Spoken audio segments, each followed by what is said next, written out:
Hello दोस्तों, तो हम आज बात करने वाले हैं खेसारी लाल यादव जी और शिल्पी राज का बहुत ही ज़बरदस्त बोलबम सॉन्ग के बारे में, जो कि आज सुबह में ही रिलीज़ किया गया है 6:30 पे गर्दाफार भोजपुरी यूट्यूब चैनल पे।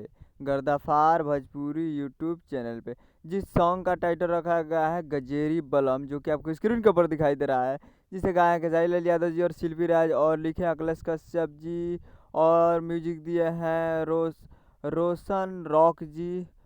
और ये आ चुका है गर्दाफार भोजपुरी यूट्यूब चैनल पे, तो आप लोग जाइए और गर्दाफार भोजपुरी यूट्यूब चैनल पे फुल वीडियो सॉन्ग में सुन सकते हैं, जिसमें फिट में है खेसारी लाल यादव जी और अस्ता सिंह, जो कि वीडियो में काम किए अस्ता सिंह जी। तो आप लोग जाइए और जाकर प्यार दीजिए।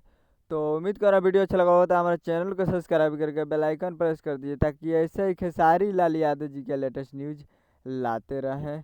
मिलते हैं अगले वीडियो में, तब तक के लिए जय हिंद, जय भोजपुरी।